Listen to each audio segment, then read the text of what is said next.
We've all felt the crushing weight of a breakup, that kind of pain that makes it hard to breathe, think, or move forward. It's a universal experience, this ache in our souls when a relationship ends. Breakups are more than just a sad event. They trigger a cascade of emotional, psychological, and even physical responses. Understanding why breakups hurt so much can be the first step towards healing and growth. It's important to remember that you are not alone in feeling this way. Millions have walked this path before you, and millions will walk it after. There is strength in knowing that this pain is a shared human experience. Let's explore the reasons behind this deep heartache and how we can navigate the path to healing. One of the most painful aspects of a breakup is the feeling of rejection. It's a deep, visceral experience that can leave us feeling utterly alone and unworthy. Our brains are wired to seek connection and belonging. We thrive on social interactions and the bonds we form with others. When a relationship ends, it can feel like a fundamental rejection of who we are. This can lead to a profound sense of loss and identity crisis. This rejection sensitivity is rooted in our primal need for social connection. It's an evolutionary trait that has helped humans survive and thrive as a species. Throughout human history, being part of a group meant survival. Our ancestors depended on their communities for protection, resources, and emotional support. Being ostracized from the tribe could mean death. Isolation was a serious threat, and our brains evolved to avoid it at all costs. While romantic rejection doesn't carry the same life or death consequences in modern times, our brains still react in a similar way. The emotional pain can be just as intense. The pain of rejection triggers the same areas of the brain associated with physical pain. This overlap explains why emotional hurt can feel so tangible and real. This explains why even thinking about the person who rejected us can cause a physical ache in our chest or a knot in our stomach. The body and mind are deeply interconnected. Understanding this biological response can help us approach our pain with compassion and self-care. By acknowledging our feelings and taking steps to nurture ourselves, we can begin to heal and move forward. Relationships are more than just romantic entanglements. They are spaces where we define ourselves. We create shared experiences, inside jokes, and a shared language with our partners. We build a life together, intertwining our hopes, dreams, and fears.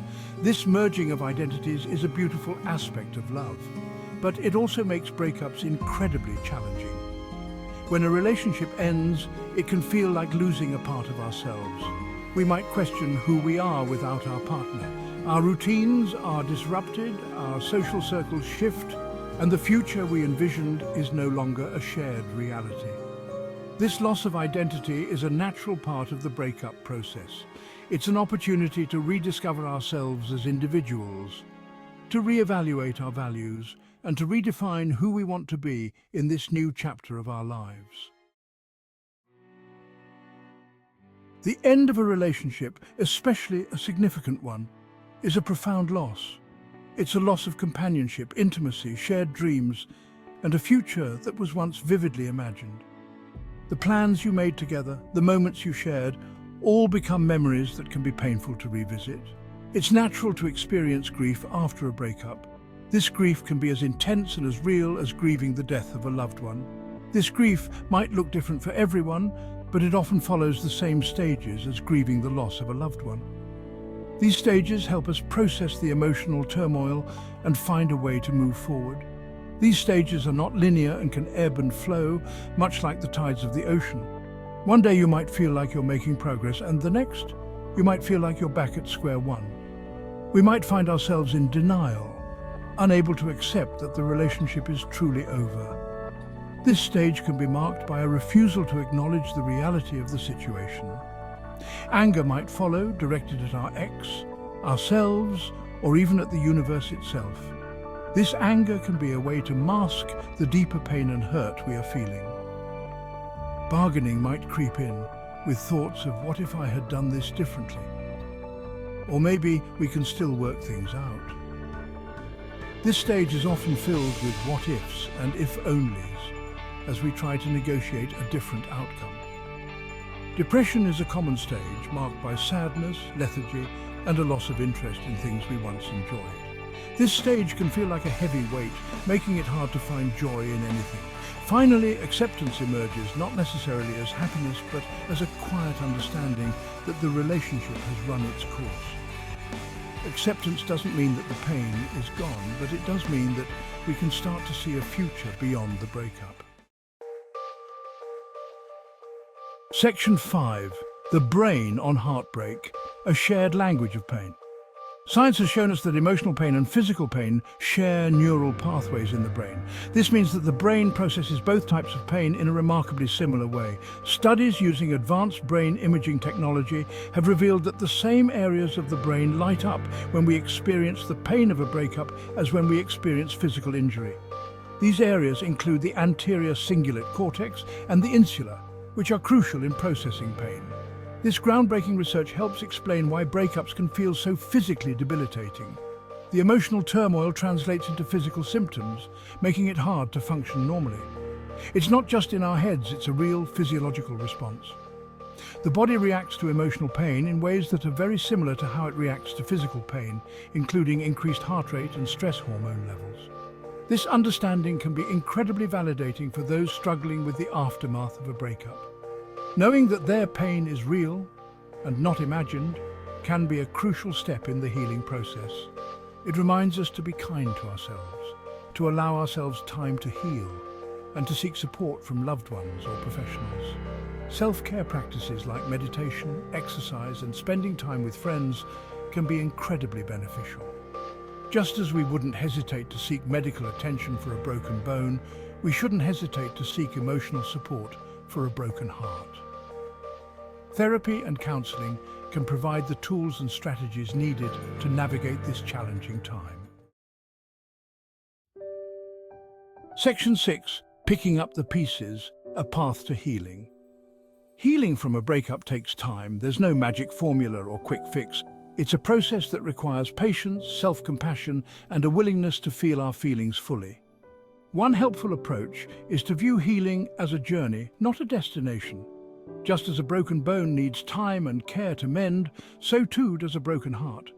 Just as the Japanese art of kintsugi repairs broken pottery with gold, highlighting the cracks and imperfections, we too can emerge from heartbreak stronger and more beautiful than before. Embrace the imperfections, the lessons learned, and the growth that comes from navigating difficult emotions.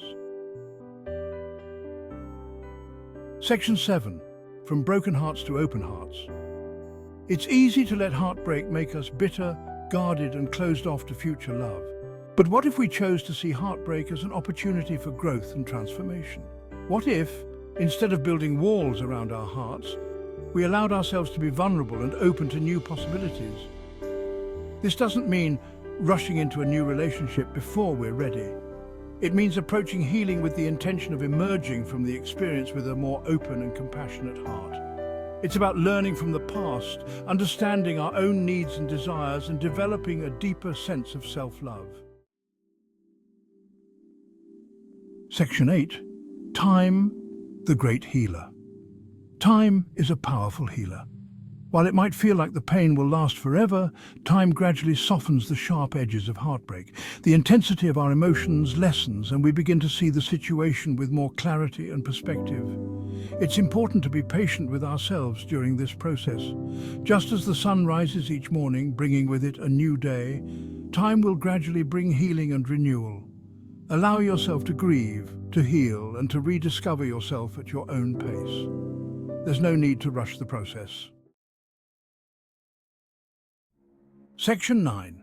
Finding strength in vulnerability. Healing from heartbreak requires vulnerability and courage. It requires us to face our pain head-on, to sit with our discomfort and embrace it, and to allow ourselves to be seen in our most vulnerable state. This can be an incredibly challenging process, but it's also incredibly empowering and transformative. When we allow ourselves to be vulnerable, we open ourselves up to connection, support, understanding, and love. Talk to trusted friends or family members, seek professional guidance from a therapist, or join a support group for shared experiences. Remember, you don't have to go through this alone. Section 10. Embracing the transformation, a new chapter begins. Breakups, while incredibly painful, can also be catalysts for profound personal growth. They offer us an opportunity to learn from our experiences, to redefine ourselves, and to create a future that aligns with our deepest desires. Embrace the transformation that comes from heartbreak. Just as a caterpillar transforms into a butterfly, we too can emerge from the cocoon of heartbreak, transformed and ready to embrace a new chapter in our lives. This new chapter might look different than we imagined, but it holds the promise of new experiences, new connections, and a deeper understanding of ourselves.